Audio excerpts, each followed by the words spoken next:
இன்றைய புனிதர் புனித மெட்டில்டா.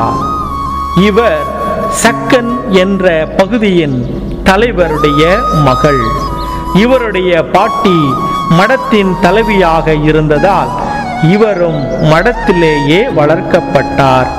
அங்கு ஜெபமும் ஞான வாசகமும் கற்றுக்கொண்டார். தன்னுடைய 18வது வயதில் இவருடைய பெற்றோர்கள் ஒரு திருமணத்திற்காக இவரை அழைத்து சென்றனர். அங்கு தங்களுக்கு தெரிந்தவரான ஹென்றி என்பவருக்கு இவரை திருமண ஒப்பந்தம் செய்தனர். புனித மெட்டில்டா தன்னுடைய தந்தைக்கு பிறகு ஜெர்மனியின் அரசியானார். நாட்டின் அரசியாக வாழ்ந்து கொண்டு பல மக்களின் வாழ்வுக்கு வழிகாட்டியானார்.